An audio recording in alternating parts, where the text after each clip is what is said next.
Hey everyone, welcome to the most opinionated space podcast on the internet, Ad Astra, the podcast where we talk about the intersection between space, policy, and technology. I'm Jack. I have a Master's of Public Policy degree with a concentration in Science and Space Policy. This week, we have a special guest filling in for Newton. Jason Callahan is the Space Policy Advisor for the Planetary Society and joins us from just over the river in Alexandria. Jason? Hey Jack, how you doing? It's good to be here. Doing well. How about yourself? I'm doing very well myself. So tell us a little bit about your background and experience in the space policy world. Sure. So I have a master's degree in history and sociology of technology and science from the Georgia Institute of Technology, and another master's degree in international science and technology policy from George Washington University. I've worked in the industry now for about 7 or 8 years. I spent a couple of years at NASA headquarters in the budget office, the Office of the Chief Financial Officer. And I've been working for the Planetary Society now for about 2 years as their policy advisor here in DC, where I write up white papers having to do with various aspects of civil space policy. And then my cohort here in DC, Matt Renninger and I, take those papers up to the Hill, to Capitol Hill, and we talk to folks in Congress, in the White House, at NASA, and other sort of community organizations, and try and build consensus for the things that we think should be happening in civil space. And from my understanding, it's been pretty successful. Yeah, we're figuring it out as we go along, but yeah, we're starting to see some very interesting things happen from our efforts. It's been very gratifying. Yeah. Yeah. Well, we're all trying to figure stuff out in this 2017, which is coming to a close. I think this is the second or third to last episode that we will be producing for this year. So just to get into what we're going to be talking about today. So it's going to be a very policy themed episode. Newton, our resident computer science doctor, is out of the country, but we will have some news on some stuff going on in the tech sphere. But mainly we're going to be focusing on our latest from Washington and our space news highlight of the week. So the first thing we're going to talk about is the Aerospace Corporation. It's a nonprofit organization that produces analysis for the aerospace industry on what's going on in policy and the budget and technology, and sort of trying to marry all of those things. And they just recently released a report that is written by James Veda and Peter Hayes. Pete Hayes was a professor of mine, as well as yours, Jason, at George Washington University. And this paper, titled Major Policy Issues in Evolving Global Space Operations, is a sort of this, I don't know, how would you describe it, Jason? So I think what James and Pete were trying to do was get a sense of the space policy world here in DC. They talked to about 35 folks in space policy within the Beltway, and tried to get a sense of what the major issues were that these people were concerned about, and what they felt the government needed to do going forward over the next couple of years. These are conversations that take place very frequently here in DC. There was nothing in the paper that I haven't heard fairly frequently over the past couple of years. So there's nothing really earth-shattering about this paper. It's really just sort of a sense of the community and an overview of major issues going forward that the Trump administration should probably address, according to policy insiders. Yeah, and from skimming the abstract and the introduction, you can see that a lot of the same words come up, like transparency, emerging technologies, government, commercial, and international sectors of space activity. Like you're right that it's the same themes, just in a different format. Right. And something we were talking about earlier was how this sort of is a good, with the space news highlight of the week that we will get to in a minute, but with everything going on with the National Space Council, this seems to be just another document that documents the feelings of the community for further clarity in regulation, for transparency of decision making, for reforming, or I guess maybe not reforming international agreements, but how to approach future international agreements or revisiting current ones that we have. So, I mean, yeah, even on the first page of the things that they highlight are exactly those things. And it just goes into further detail for about 42 pages of, what's going on. But, what I kind of find interesting is that there seems to be this push and pull, right, between the administration's goals and industry goals. So, we saw at the National Space Council hearing back in, what was that, October 5th? Yeah, it was right around then, yeah. Yeah, that there was, you had Mulvaney, the Office of Management and Budget Director, saying, oh, so you guys want fewer regulations, and the industry panelists said, no, we just want clarity. And Mulvaney came back and said, okay, so you want fewer regulations. And so there's this push and pull. And is that something that we see in the space policy community at large, or is that a difference of worldview? Little column A, little column B. So when you're talking about regulation of any industry, you have this sort of a chicken and egg problem where you don't want to overregulate a new burgeoning industry before they really figure out what it is that they're doing. But at the same time, industry really wants clarity in the regulatory regime so that they aren't constantly having to work to meet new standards. They don't want moving goalposts, basically. So within one faction of our political system, there's a viewpoint that regulation in and of itself is just bad, that you want government to stay out of the way. And that's actually not really an industry standpoint. That's sort of an ideological standpoint. The industry standpoint is we don't really care what the regulations are as long as they are applied equally and we understand what they are in a transparent manner and we understand the decision-making process. Like, they're okay if you continue to regulate an industry as long as they understand where that's coming from and they can predict it. The real problem is when you have different administrations turning over and changing those regulations over time. That's really disruptive to industry. And that's true not just in aerospace, that's basically any industry.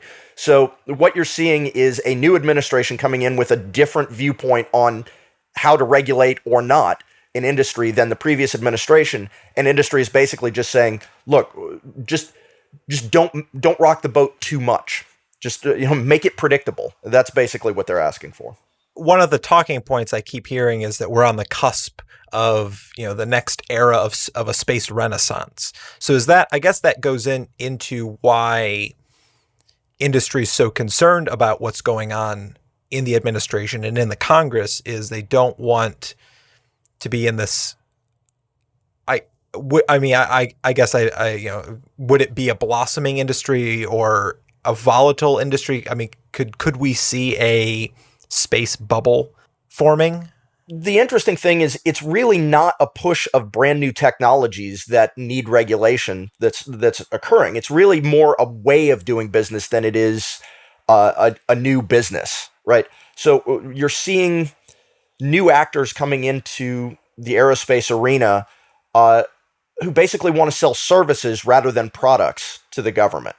And that's a different form of regulatory regime for that kind of a business model. So those are the growing pains that you're seeing at the moment. It's really trying to figure out what this new business model looks like and what the best ways are to ensure that it is successful without stifling the innovative aspects of it. Almost like, because this is something I had talked about, I think it was last week or the week before, that SpaceX isn't necessarily doing business with the government any different than Boeing and ULA and Lockheed Martin are.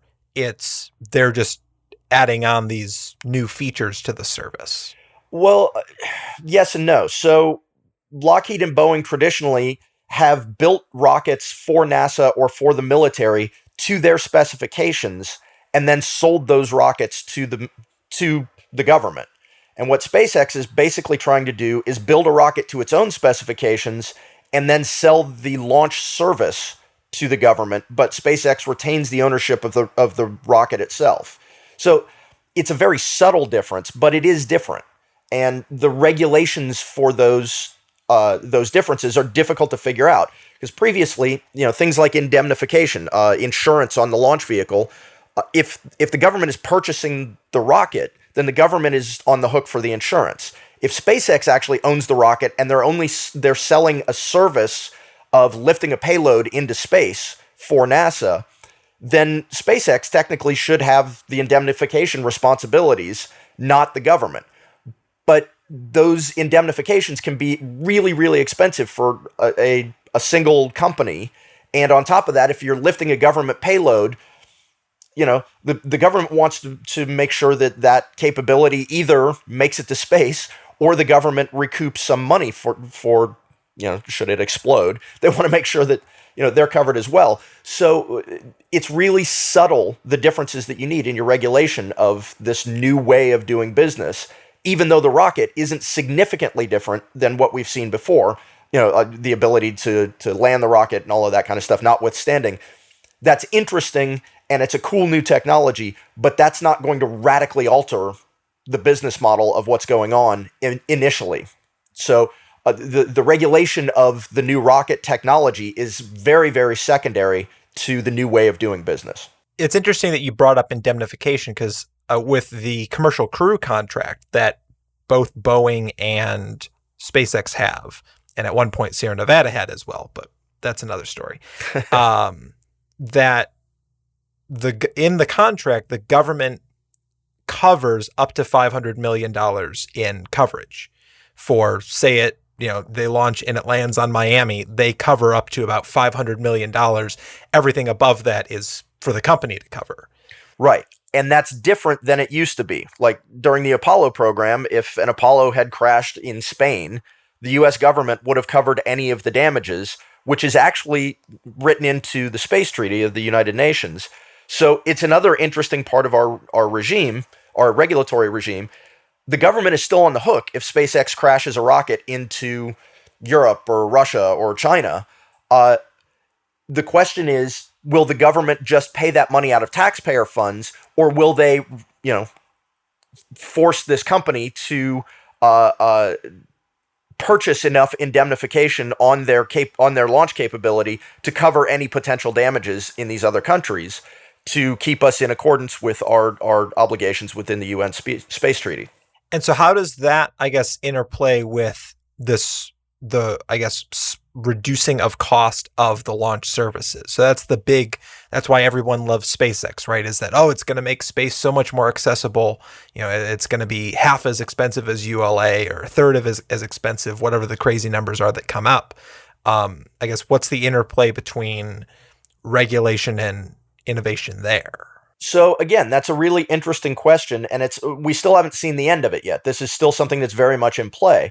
And basically what SpaceX is doing is they're driving down costs by using a different system to build their rockets. If NASA is designing your rocket and then purchasing the rocket from you, their specifications are going to be very, very specific to reduce the amount of risk for that launch vehicle to the greatest extent possible.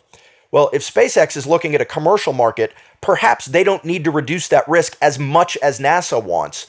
For a commercial communications company, maybe they're willing to take on a little more risk to reduce the cost of the launch vehicle. So it really becomes, SpaceX is reducing the costs compared to, say, the ULA family of launch vehicles. But that's because ULA is building to a different set of standards than SpaceX is. Now, it may be that it turns out that SpaceX's way of doing business, you end up with the same amount of risk. It could be that their launch vehicles are just as dependable as ULA's, but we don't know that yet because that'll take a couple of years to figure out. If that's the case, and you have an equally reliable vehicle for half the cost, that changes the market.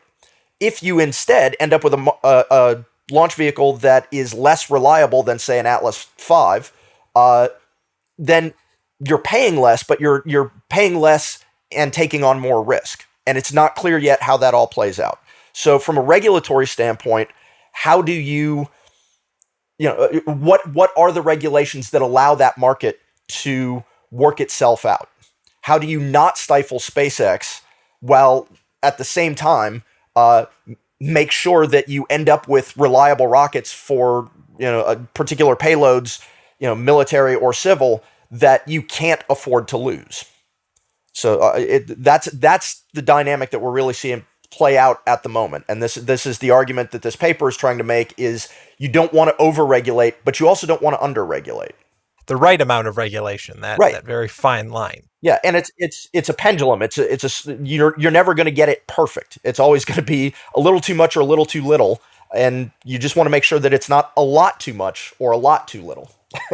Yeah, within a normal distribution of regulation. Correct.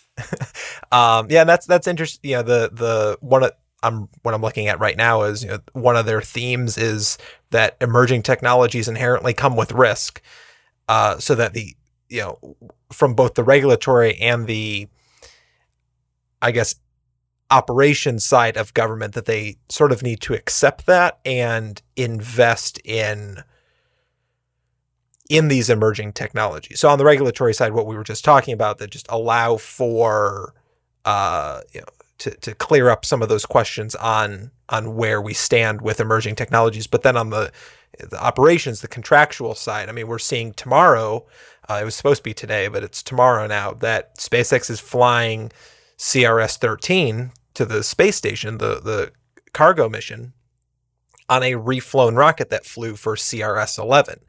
Also on Launch Pad 40, which they had to rebuild from an explosion about 2 years ago. So, or was that was the September 2015, I think. Yeah. But yeah, it's interesting that the managing risk and reward is something that you only think that the business side does, the commercial aspect. But I think what this paper is arguing is that the government needs to understand that and even build that into its the way that it does business with commercial. Because like you're saying, other than Space Launch System, U.S. government doesn't really own rockets right now. It rents these services basically. Well, I mean, from ULA, they're still purchasing rockets, but from SpaceX, they're not. They're purchasing the service. So the commercial program, the commercial cargo program at NASA, they're purchasing a service. So even the ULA aspect of that, or the commercial provider, the traditional commercial providers are now sort of playing in the realm that SpaceX is in, where they're providing services as opposed to rockets. But the government still regularly buys Delta IVs and Atlas Vs from ULA as government-owned launch vehicles. Yeah. So I think that's what was it, about 15 minutes on indemnification and regulation. I think that's a record for the shortest amount of time to talk about indemnification and regulation in DC. Yeah, and I think that the other point that the paper is trying to make really revolves around an age-old issue in space policy, which has to do with ITAR regulations, which is the International Trafficking and Arms Regulations. The government put a whole bunch of aerospace technologies on a list that you cannot sell. If your technology is on this list, you're restricted from selling it to foreign interests. So you can't sell certain kinds of rockets or rocket parts or satellite parts to countries outside of a certain group that we're okay with. And there are certain technologies that you can't even sell to our friends.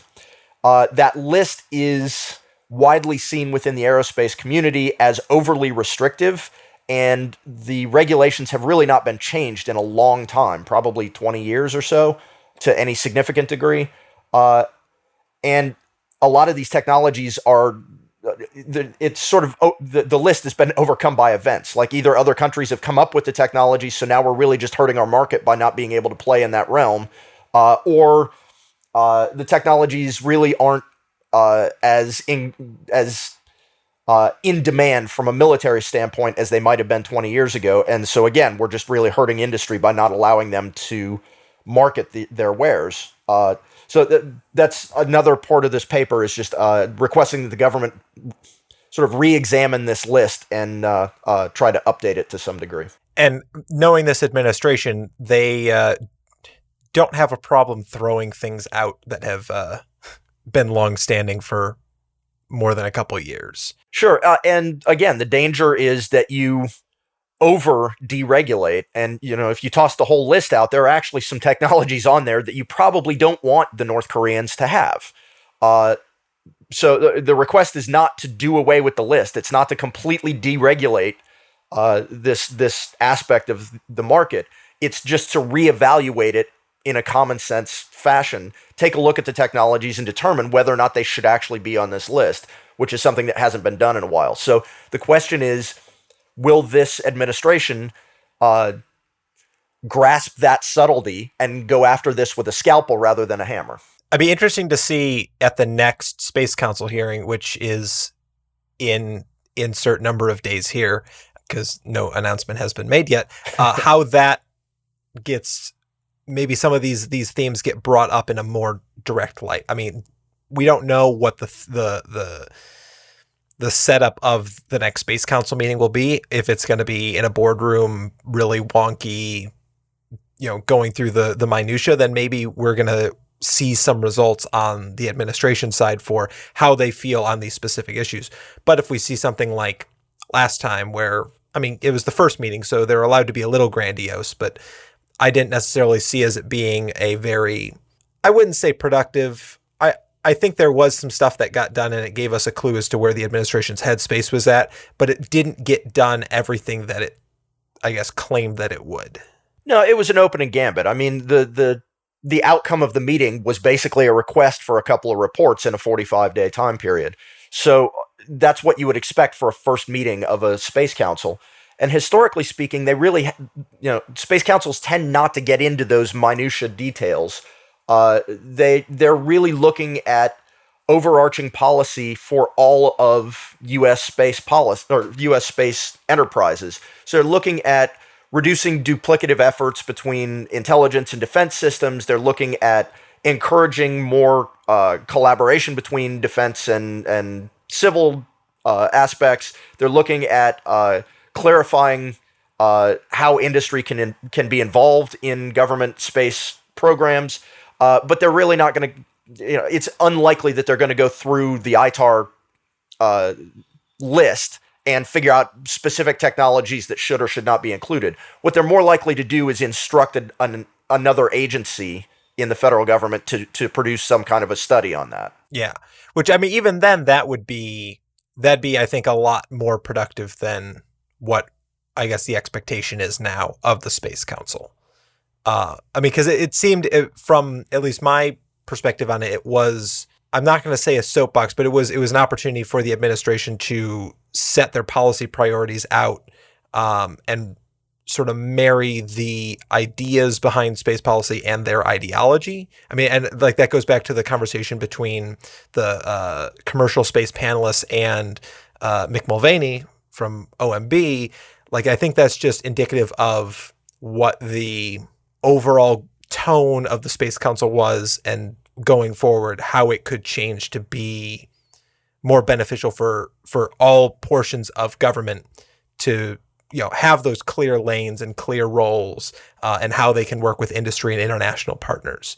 Because that was also something that was brought up at the Space Council, was this being a America first kind of, America will lead on these things, and not really making too much mention of international partnerships, which I thought was kind of interesting, because a lot of the commercial panelists said we need international partners on X mission or on X project or whatever it was. Yeah, so the devil is always in the details in these kinds of things. And basically, the administration wants, clearly they campaigned on an America first agenda, but they've always been a little short on details on what that might mean in certain sectors of the economy. And when you're looking at something like aerospace, again, you have intelligence, you have defense, you have civil, and you have commercial. And all four of those sectors have very different needs. And what America first means for each of those sectors is different. So, the military is not really overly interested in overexposure to international partnerships in space. They want to maintain a core capability that is very much within their control, right? So internationalism within the military is sort of a fringe thing that you want to discuss, as opposed to the civil space program, where internationalism, like NASA, it's written into NASA's initial creation that it would be a tool of international diplomacy. It is an administration and not an agency, specifically so that it can sign agreements with other nations, which is not true of most agencies in the federal government. So internationalism there means a very different thing. But when you're talking to corporate, the folks within the corporate sector, they're looking at opening markets for their wares, but at the same time also looking for resources, right? Same within the civil sector to a degree. The idea that you can partner with another nation in a space project doesn't necessarily reduce the overall cost of the project, but it does reduce the cost to the individual players on that project. So, one of the perennial problems with civil space in this country is that it's really expensive, and any way that we can find someone else to share those costs is of benefit. So the question is, how much of that is making America great? Is making America great being a leader in space and bringing on international partners to your projects, or is it doing it all on your own without involving those partners, which is more expensive to the United States?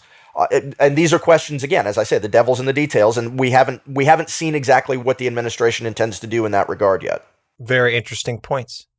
I will be interested to see how the administration responds in the coming year. I don't think that the administration is going to do anything on space until then, especially concerning our next story, which is how many messages and texts and emails have you gotten about this space policy directive? Oh, it was basically an unending feed yesterday for about 3 hours.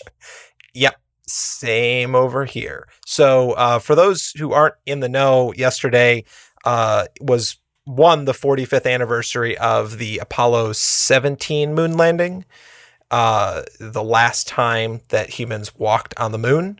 And as part of that, I guess, commemoration of that day, the administration announced that it would be making a major space policy decision the previous week.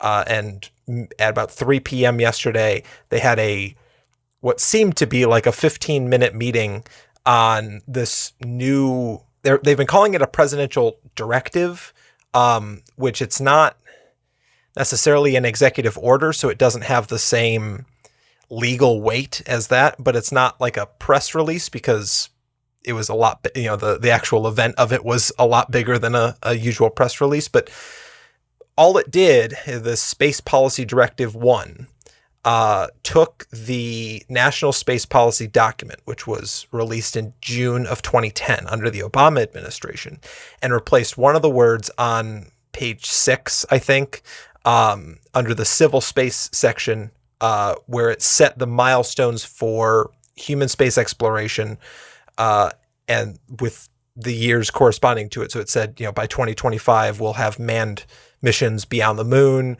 and by the mid-2030s, missions to Mars orbit. It removed that entire line and instead replaced it with a pretty vague policy statement on how the U.S. is going to lead beyond low Earth orbit, go to the moon for long-term exploration and utilization, and followed up with missions to Mars and other destinations.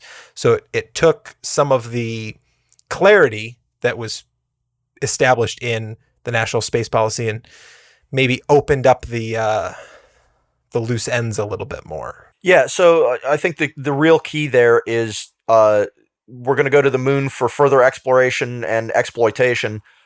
There is no discussion whatsoever as to what that means, right? Is that the government is going to land? Is that corporations are going to land? Is it that we're providing foreign partners the opportunity to land? Are we going to orbit the moon? Are we going to go to the surface? If we go to the surface, are we going to build a base, or are we just going to have, a couple of astronauts walking around? Or are we going to send robots instead? All of those details are left unsaid in this action. And I suspect that we won't get any clarity in the government, in the executive branch's thinking in this whatsoever until the budget request comes out in February. And then it will be up to Congress to decide whether or not they actually want to fund those plans.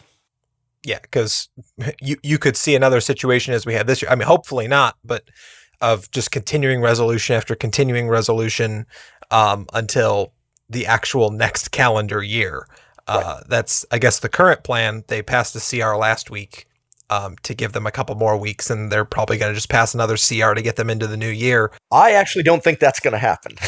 You think we're going to get a government shutdown? I don't know if there will be a shutdown, but I don't think that they're going to get a CR past December 22nd. I don't think that there are interested parties in either the Democratic wing or the Republican House that are interested in kicking this can further down the road. So it will be interesting to see what happens. And the other thing that nobody really is talking about is somewhere out there, there's also a debt limit ceiling that is going to have to be addressed. So there are more than one opportunity for government catastrophe, or self-inflicted wounds, as it were. That seems just like the theme of 2017. Many opportunities for government catastrophe. Yes.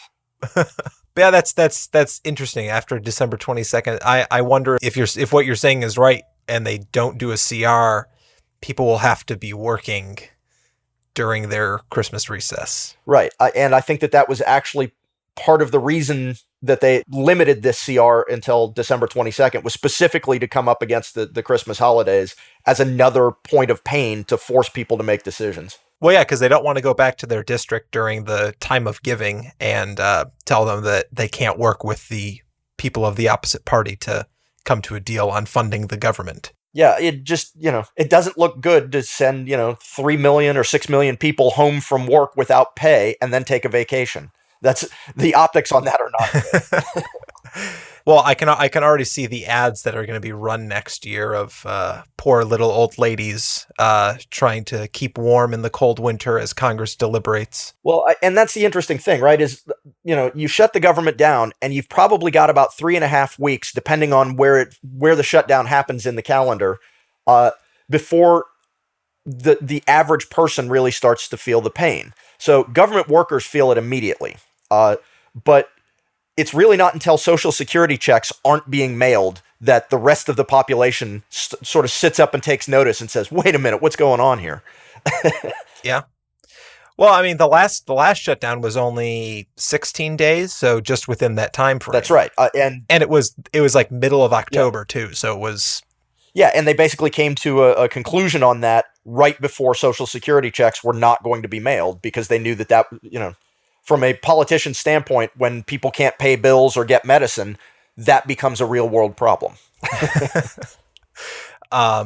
Anyway, so back, I guess, maybe away from the budget and doom and gloom talk, Sure. Let's talk about space. So yeah, this it's interesting that it's not an executive order. I think people are taking it as such. I mean, I've seen it's like CNN's carrying it, Washington Post, all over that are saying that this is almost making it like saying that this is Trump's attempt at a Kennedy moment.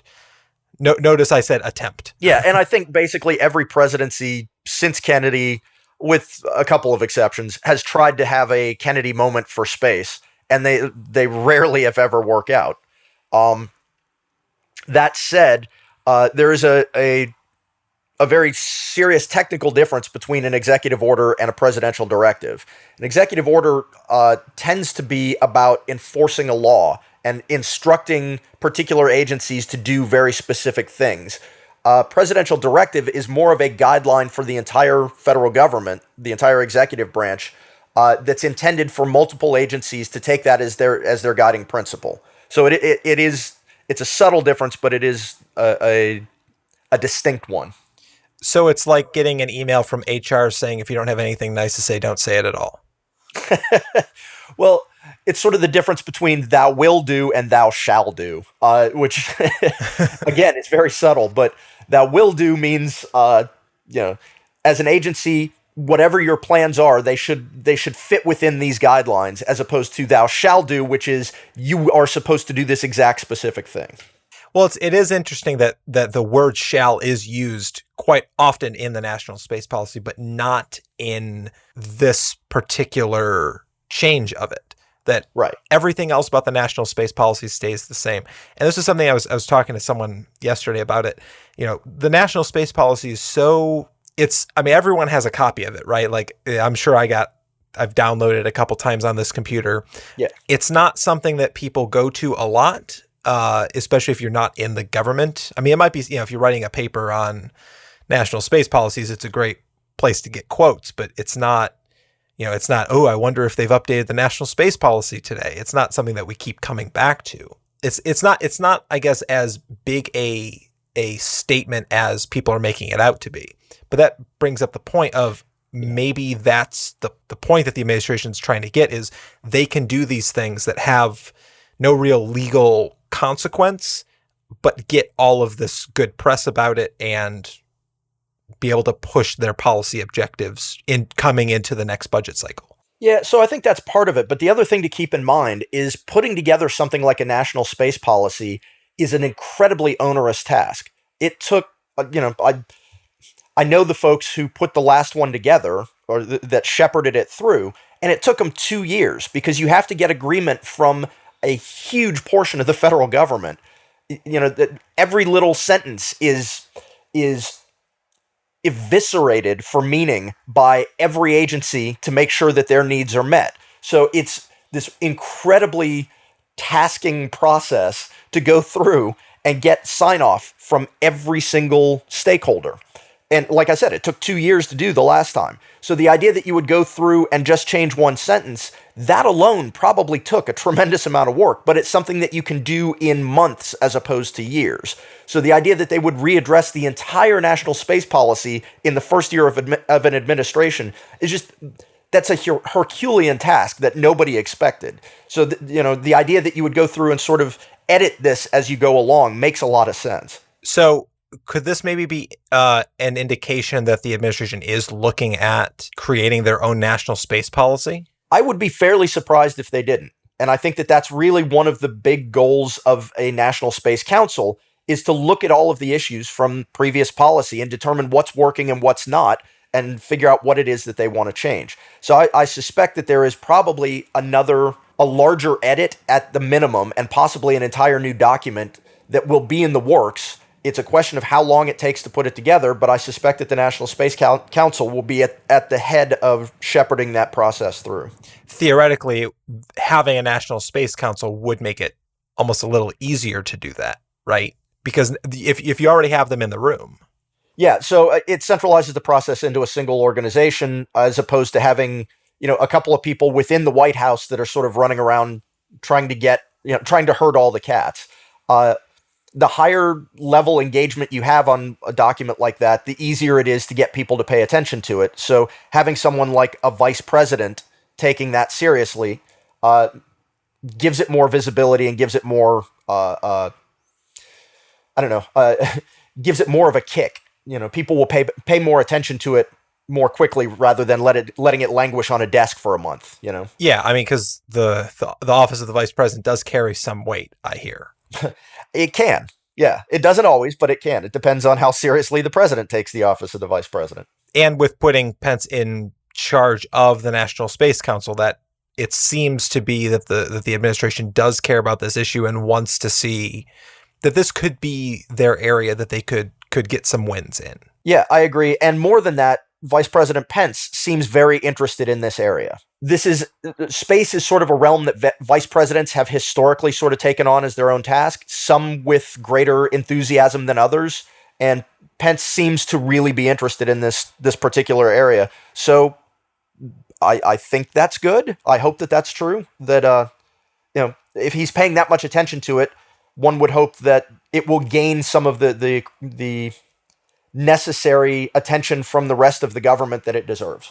Yeah, we can only hope. But I think one of the interesting things is that I want to get your opinion on this, is that because they removed any indication for what the missions would be beyond Earth, I think with the original national space policy, they said by 2025, we're going to go beyond the moon. That's vague enough that you could fit a lot of things into that. Like by that, definition, Deep Space Gateway would sort of fit into that paradigm. But for speaking specifically to Mars exploration, human Mars exploration, the National Space Policy said Mars orbit by the mid 2030s. And I think it's very interesting that they took not just the mid 2030s or the Mars orbit out, they took both of it out and just have a very vague, human missions to Mars in general.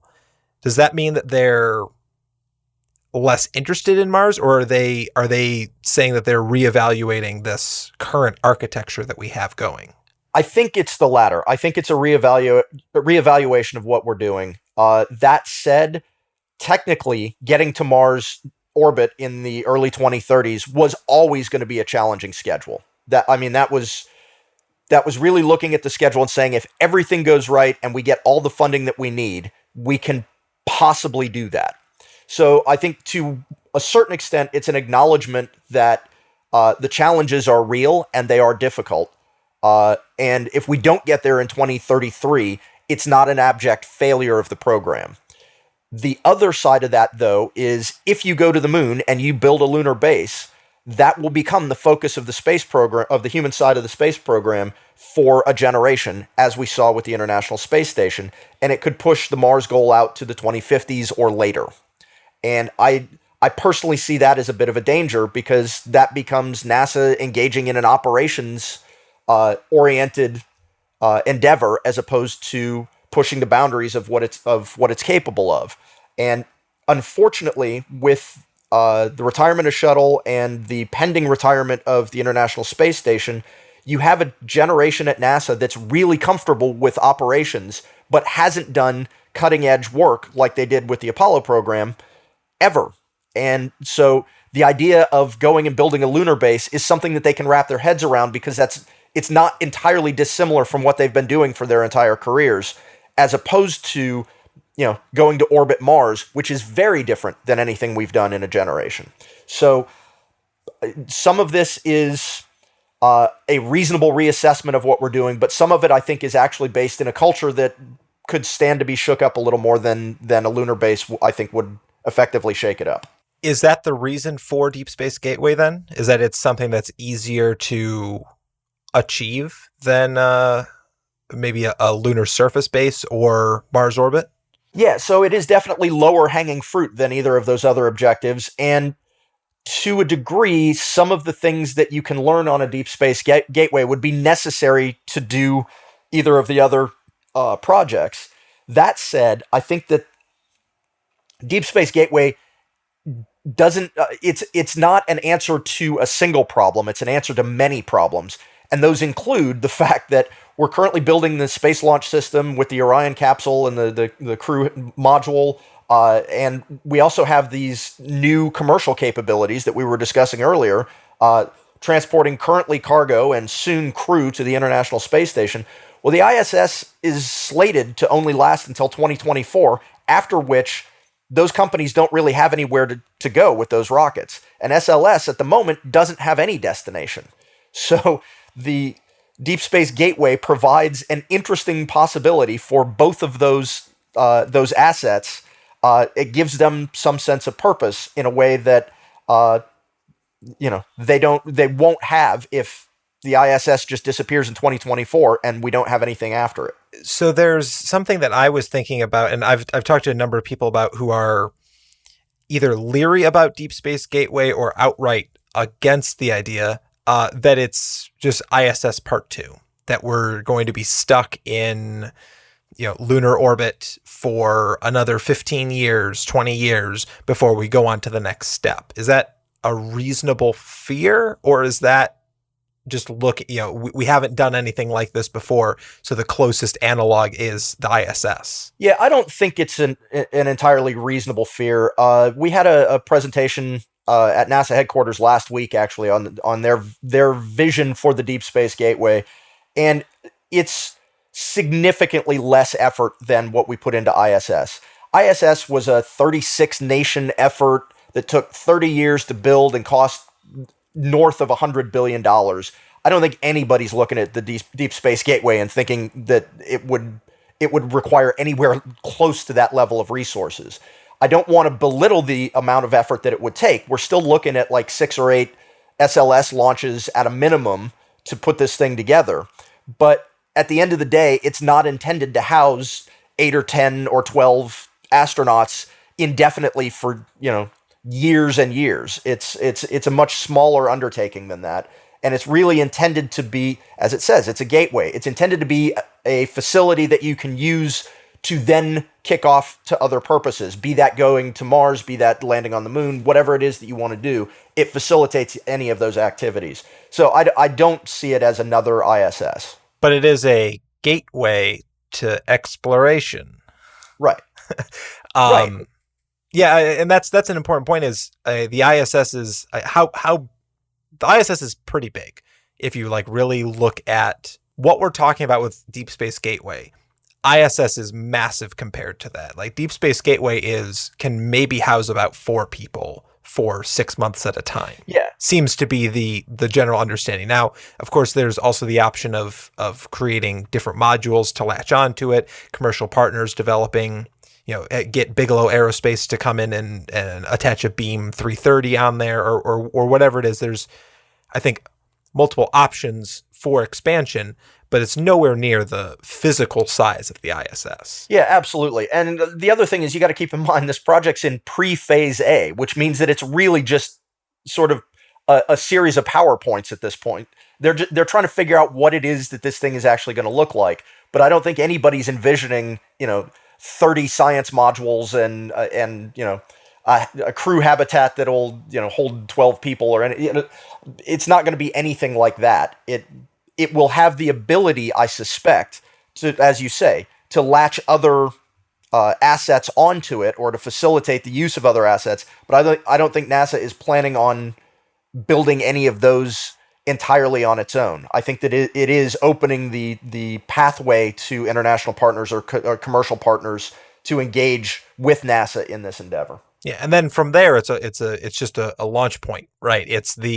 We can then use that to facilitate a lunar economy, or we can facilitate that to develop better relations with the Australian Space Agency, or whatever it is that the issue of the day is. That Deep Space Gateway could be that conduit that we develop relationships and technology and an economy around beyond low Earth orbit. And I think that's how it's intended. The real question is it necessary?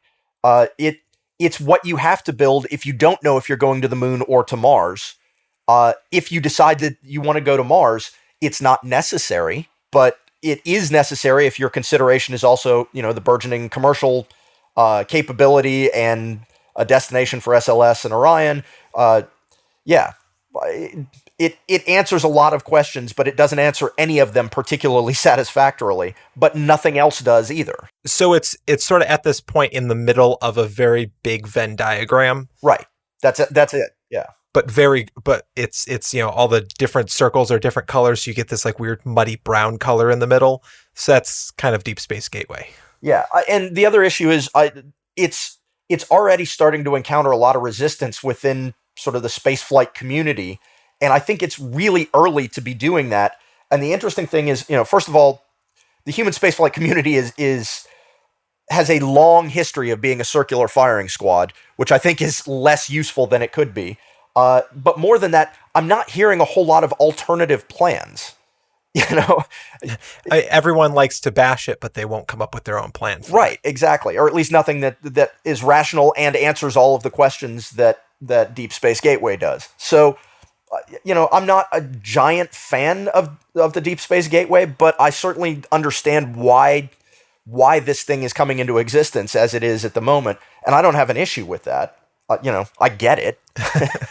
But I guess there's growing pains, right? There's people within the community that maybe don't feel as if they've been brought in on the decision making, or that they've been brought in and just disagree with the consensus and also just want to be naysayers.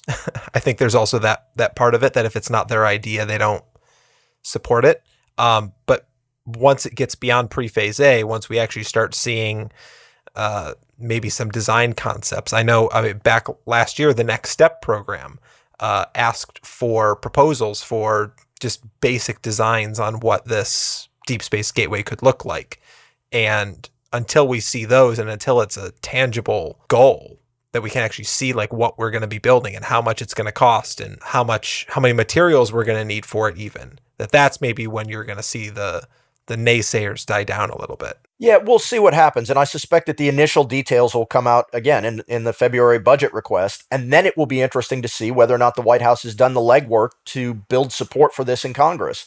It comes out in the budget request, and it could be a reasonable request. But if Congress decides that that's not what they're interested in spending money on, it could die in the crib, as it were. Yeah. And something interesting, sort of this interplay between the administration and Congress is Senator Thune, who's the head of the Commerce Committee in the Senate. For those who don't know, he made a statement after the administration made their Space Policy Directive 1 announcement, basically saying, okay, this is great that you've bought into the idea of humans back to the moon and further on to Mars. This is exactly what we underscored in the bipartisan reauthorization of NASA in March, which they signed off on.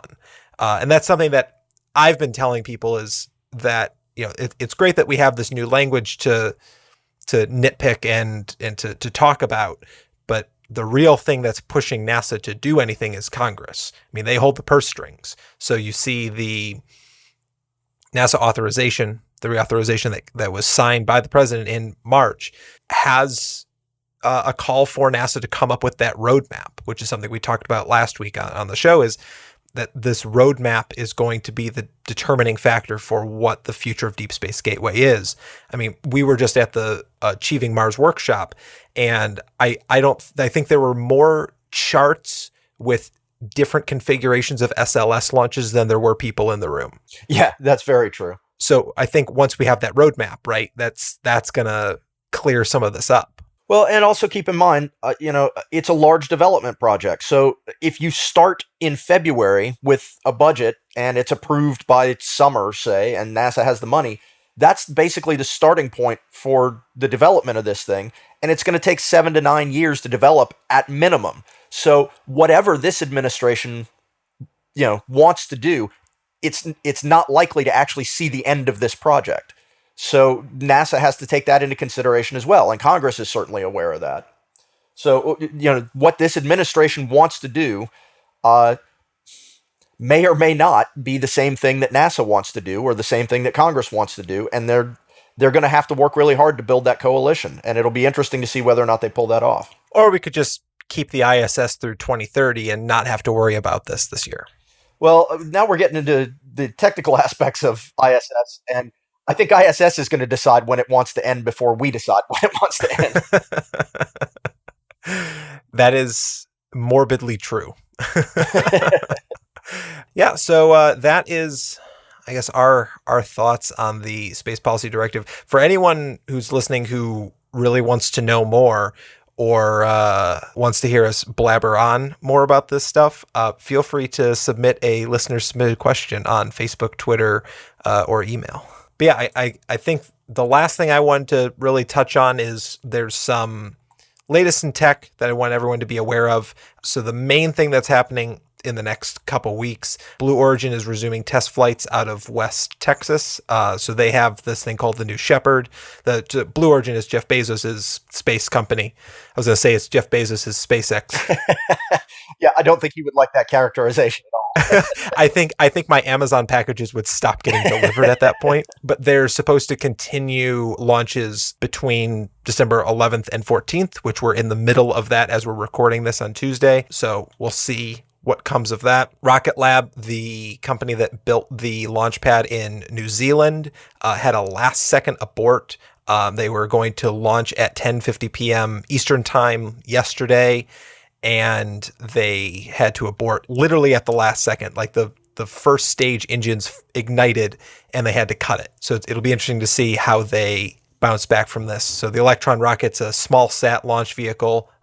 Jason, do you have any interest in small sat launch vehicles? It's a really, really tough market. There were, 5 years ago, there were 50 players in that market, and we're down to significantly fewer than that these days. So I really hope that somebody's able to pull it off, but it's tough to make these things work, to meet all of the regulatory regime that we were talking about earlier, and then to find enough customers to keep yourself viable. It's a very tough market. Well, yeah, because it's the rocket equation doesn't, that's pretty constant, right? Like Yeah, you need, it's constant and brutal. Yes. in all actuality, you want a bigger rocket to launch smaller things on. Or the more smaller things you can load onto a bigger rocket, the less the cost is going to be. The smaller the rocket, the higher the cost is going to be per payload.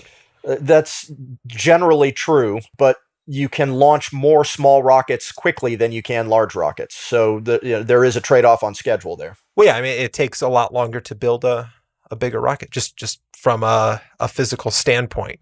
They're the first commercial launch pad in the Southern Hemisphere, if I remember correctly. New Zealand, it's on the North Island. I can't remember my New Zealand geography, so please excuse me, New Zealanders or Kiwis, however you want me to address you. But I know it's on the easternmost part of the island. Can't remember what city it's near. But so the Electron rocket, that it'll be interesting to see, because they did not release what the issue was that caused them to abort. And their launch window is still going on, but they might have to wait until the next one opens up for them to make this test. Well, it's certainly far better to abort 1 second into the launch than it is 30 seconds into the launch. So I hope that everything went well and they were able to salvage the rocket. Yeah, hopefully. A couple other things. So SpaceX, this is something we mentioned earlier, but SpaceX is launching a reflown rocket. If you are listening to this on Wednesday, tune in. I think it's 11:24 a.m. Eastern time on Wednesday. So if you're listening on Wednesday, be sure to tune in on SpaceX's website, and they'll have a launch of a reflown Falcon 9 to the International Space Station. And aboard that, there's going to be a space debris detector that's going to attach itself to the space station and monitor how many small objects impact the station every day, which I've written on, and this space situational awareness issue. It'll be interesting to see how they measure it and what it is their findings are. Because, I mean, we don't really know what 90% of what's up there is necessarily. We can't track a lot of it. No, it is a very interesting experiment. I will be curious to see what they find out. And then the last thing I was going to bring up, so the two things in coming soon to space. So today, as we're recording this, is the Alabama special election. Jason, do you have any predictions? I predict that it will be an interesting result. All right. I will concur with that. If it's called early enough, I will insert a quick update into the episode right about here. It's 10:30 p.m. on Tuesday, December 12th. As of a few minutes ago, the Associated Press has called the special election in Alabama for Doug Jones. This makes Jones the first Democrat to win a Senate seat in Alabama in over 25 years. Jason sure had it right when he said tonight would be an interesting night. I'm also shocked we know the results so early. I look forward to hearing how the senator-elect plans on representing Alabama and its massive space industry in the U.S. Congress. Now, back to the show. So if you didn't hear anything, that means that by the time you're listening to this, maybe they're still counting ballots in Huntsville. And then the last thing I wanted to bring up was the new Star Wars movie is coming out on Friday. I've seen a lot of people issuing some sort of statement or acknowledging that they won't discuss spoilers on their podcast or their video series. So I will be very generous and will give an entire week after the launch of the release of episode 8 before we discuss anything spoiler related. So Jason, are you going to go see it on opening night? Not opening night. We've got tickets for 4:00 on Friday. Okay. Yeah, I think I'm going. I have one 7:00 Friday, and I'm still deciding whether I'm going to just go by myself and go on Thursday. So we'll. I think the theater out in Clarendon is still has tickets for like a 7 p.m. showing on Thursday. Wow, that's pretty impressive. For all those wondering why I said that it's coming out on Friday, but we're talking about Thursday showings. DC is a very special city, and we get things early. Just like New York and LA do as well. So we get to see the movies first. I promise I will not spoil anything. I have cordoned myself off all social media relating to Star Wars. And even then, I don't think I'm going to check Facebook for the next 3 days. Yeah, I actually have not watched any of the trailers since the very first one that came out. See, I wish I had that willpower, because once I watched the first one, I have to get into it. I read all the theories. I'm on the Star Wars subreddit. I get very invested in Star Wars. Yeah, my daughter does the same thing. So I've had to have a no spoilers policy with her as well, because she basically lives on YouTube. I'm planning on when I go to the theater, just in case if I do see it on Friday, I am making sure that I have headphones or at the very least earplugs, so that I don't hear any spoilers that people yell as they're leaving the theater. So please, if you are listening to this and your plan is to spoil Star Wars for people, please don't do that, because that's a horrible thing to do. Anyway, so that's all I got. Jason, any announcements you want to bring up? No, actually, I probably need to cut this short because I've got a couple of holiday parties to go to at NASA headquarters. So I need to. All right, sounds good. So we will we'll cut off here. As always, I am your host, Jack. Feel free to message us on Facebook, Twitter, email, my personal Facebook, text us, carrier pigeons, Semaphore, whatever you can you can do if you have any questions or comments. So yeah, as always, I'm Jack, ad Astra.